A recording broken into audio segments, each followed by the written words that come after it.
She was just passenger 91, sitting quiet in seat 22C. Nobody looked at her twice. But when the plane started falling from the sky, two F-22 jets flew close to help. When the pilots heard one word over the radio, her call sign, both men stood in salute. Before you watch full story, comment below from which country are you watching. Don't forget to subscribe for more amazing stories. Flight 517 left New York on a clear morning. The sky was blue, and the airport was busy with the usual noise of travelers. Inside the plane, 210 passengers found their seats. Among them was a quiet woman in seat 22C. On the passenger list, she was simply written as number 91. Her name was Sarah Cole. Sarah looked like any other traveler. She wore a plain blue jacket and carried a small black bag. Her hair was tied in a simple bun. She did not talk much. When the flight attendant offered her a drink, she said thank you in a soft, polite voice and went back to reading a book. Nobody around her thought she was special. Nobody knew what she had done before this flight, or what she was capable of doing. The man beside her, a businessman named Daniel Price, tried to make small talk. He asked her where she was going and what she did for work. Sarah smiled and said she was between jobs, taking some time to think about her future. Daniel nodded and went back to his laptop. He had no idea that the calm woman next to him had once flown some of the most advanced fighter jets in the world. Sarah had joined the Air Force at the age of 20. She grew up in a small town where most people did not expect much from her. Her father worked at a factory, and her mother was a nurse. They were proud, hard-working people, but flying jets was not something anyone in her family had ever done. When Sarah told her parents she wanted to become a pilot, they were surprised but supportive. Training was hard. Many people who started with her did not finish. The instructors were tough, and the tests were harder. Sarah was small compared to most of the other trainees, and some of the instructors doubted she could handle the pressure of flying a fighter jet. But Sarah did not give up. She studied every night. She practiced every drill twice as many times as she needed to. Slowly, she became one of the best pilots in her group. After years of hard work, Sarah earned her wings. She was assigned to fly some of the most powerful aircraft the military had. She flew missions that were never talked about in public. She learned to stay calm when everything around her was falling apart. She learned to think fast when there was no time to think at all. Her call sign among the other pilots was Falcon. Very few people outside the Air Force ever heard that name, but among pilots, it meant something important. It meant skill, courage, and someone you could trust with your life in the sky. Sarah left active duty a year before this flight. She wanted a quieter life, away from danger. She was thinking about becoming a commercial airline pilot, something safer and more normal. That morning, she was flying as a regular passenger, heading to a job interview with a private airline company. She had no idea that in a few hours, everyone on this flight would learn who she really was. The plane reached its cruising height of 35,000 feet. The captain, a man named Robert Hayes, made the usual announcement about the weather and the flight time. Everything felt calm and normal. Passengers watched movies, ate their snacks, and talked quietly with each other. Sarah continued reading her book, glancing outside the window from time to time. About 2 hours into the flight, a strange sound came from the left engine. It was a low grinding noise, followed by a small shake. Most passengers did not notice it at first. But Sarah noticed right away. Her years of training had taught her to recognize the sound of a machine in trouble. She put her book down and listened carefully. A few seconds later, the plane shook harder. The captain's voice came over the speakers, asking everyone to stay calm and remain seated with their seatbelts fastened. His voice was steady, but there was a small edge of worry in it that trained ears could hear. In the cockpit, Captain Hayes and his co-pilot, Mark Ellis, were looking at warning lights on their control panel. The left engine had lost power. Worse, the systems connected to it were starting to fail as well. The plane began to lose altitude slowly. Oxygen masks dropped from the ceiling. People screamed. Children cried. Flight attendants moved quickly through the aisles, trying to keep everyone calm while checking that seatbelts were fastened. Daniel, sitting next to Sarah, gripped his armrest tightly, his face pale with fear. Sarah stayed still for a moment. She was thinking, not panicking. She had seen worse situations before, situations where an entire aircraft depended on someone staying calm and making the right choice quickly. She unbuckled her seatbelt and stood up. A flight attendant named Karen tried to stop her. "Ma'am, please sit down. We are dealing with an emergency." Sarah looked at her with calm, steady eyes. "I understand. I need to speak to the captain right now. I have experience with aircraft emergencies. I might be able to help." Karen hesitated, but something in Sarah's voice made her pause. It was not fear. It was confidence, the kind of confidence that comes from real experience.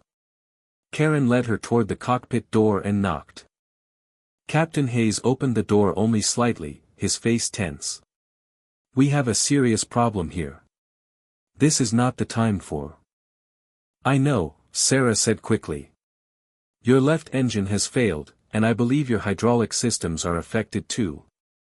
My name is Sarah Cole. I flew fighter jets for 8 years before I left the military. I have handled engine failures and system damage before. Let me help you." Captain Hayes looked at her for a moment, unsure. But the plane shook again, harder this time, and he knew he needed every bit of help he could get. He opened the door fully and let her in.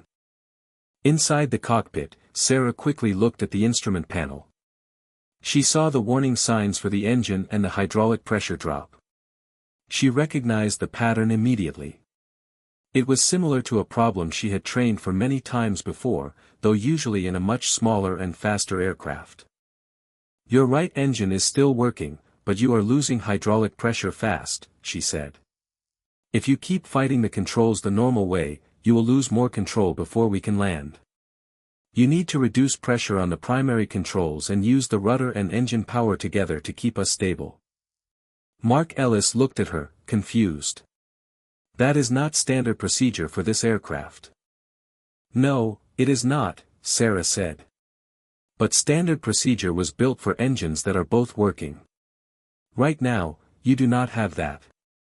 Trust me. I have done this before, under worse conditions." Captain Hayes made a quick decision. "Do it. Tell us exactly what to do."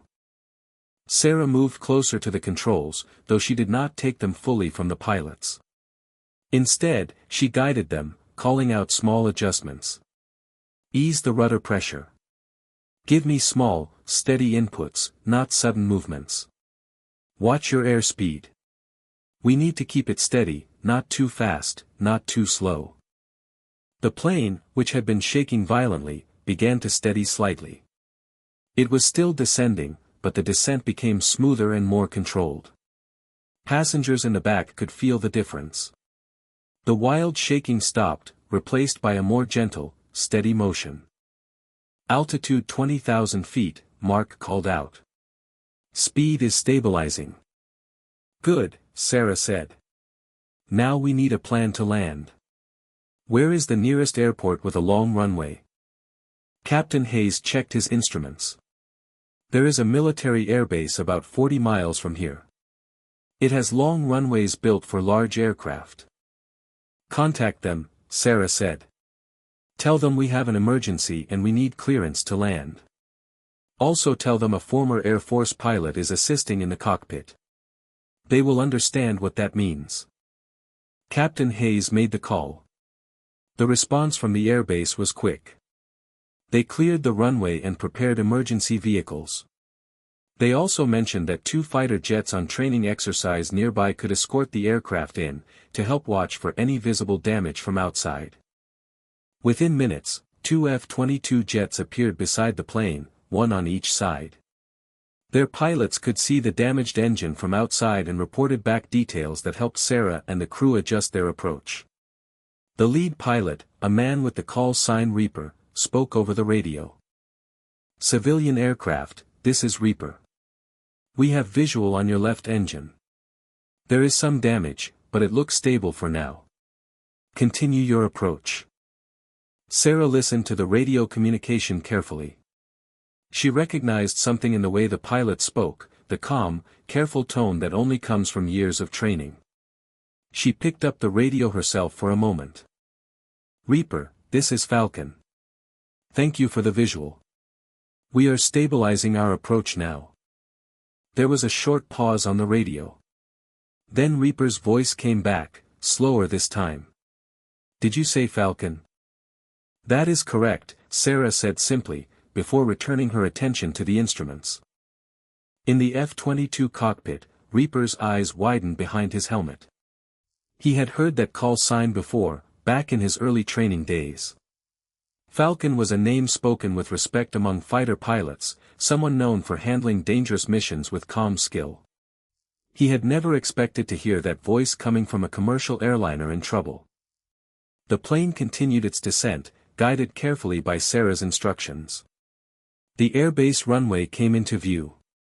It was long and wide, built for military aircraft, giving them plenty of room for a landing that might not be perfectly smooth. "Gear down," Sarah said. "Keep your speed steady. We are going to bring this in nice and level." Captain Hayes followed her instructions exactly. The runway grew closer. The plane touched down with a hard bump, but the pilots kept it steady, using the extra runway length to slow down safely. Emergency vehicles raced alongside the aircraft as it came to a stop. Inside the cabin, passengers cheered and cried with relief. Daniel, who had been gripping his armrest the entire time, let out a long breath and looked over at Sarah's now empty seat, realizing she had not been sitting beside him for the last part of the flight. Outside, as the passengers began to leave the aircraft, the two F-22 jets landed on the same runway after receiving permission from the base. Reaper and his wingmen taxied their jets and climbed out, walking quickly toward the commercial aircraft. Military ground crew and airport staff gathered nearby, watching the unusual scene. Sarah stepped out of the plane, calm as always, still wearing her plain blue jacket. She looked tired but steady. As she walked across the tarmac, Reaper stopped in front of her. He removed his helmet and looked at her carefully, studying her face for a moment. "Captain Sarah Cole," he said quietly. "Call sign Falcon. I trained under pilots who spoke about you like you were a legend. I never thought I would actually meet you, especially not like this." Sarah gave a small, tired smile. "It has been a while since anyone called me that." Reaper straightened his back and raised his hand in a formal salute. His wingmen, standing beside him, did the same without needing to be told. Ground crew members nearby, many of them former military personnel themselves, noticed the salute and understood exactly what it meant. One by one, others around the tarmac who recognized the tradition stood a little straighter, showing their own quiet respect.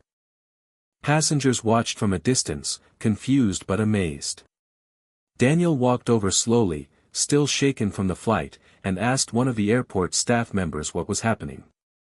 "That woman," the staff member said, pointing toward Sarah, "just helped save your entire flight. And apparently, she used to be one of the best fighter pilots in the country."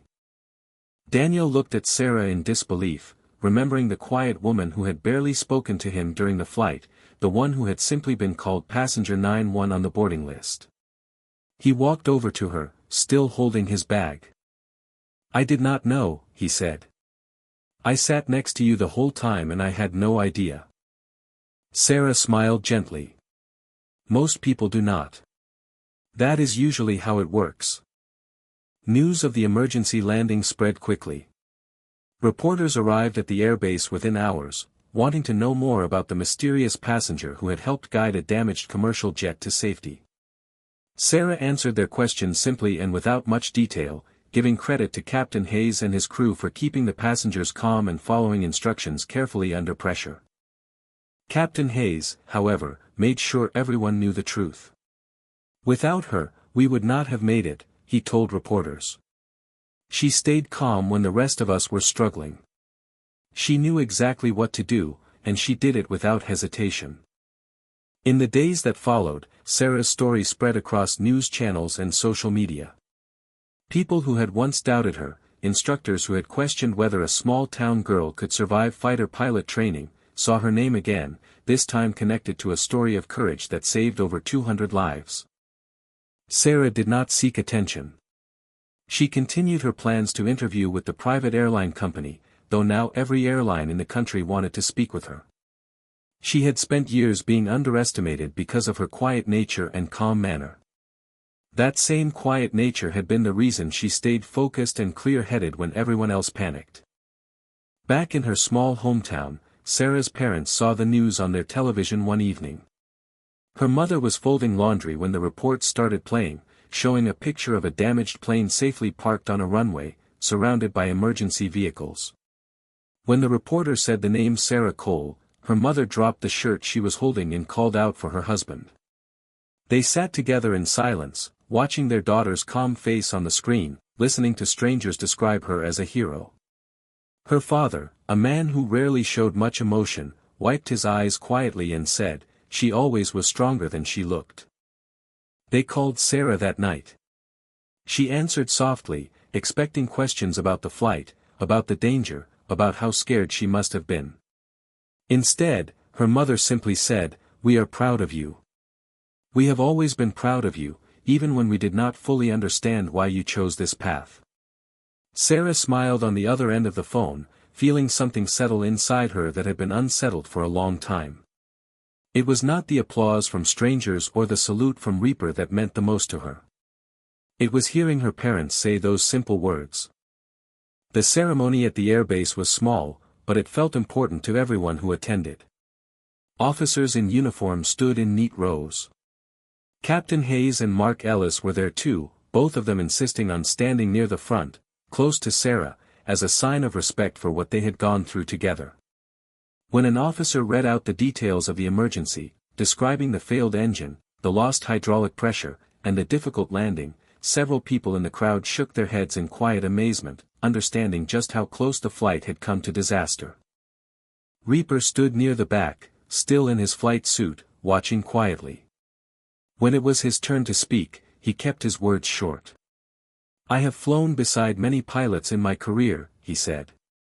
"But I have never seen someone stay so calm while guiding a damaged aircraft with nothing but instinct, experience, and a steady voice. That is not something you learn overnight. That is something you earn."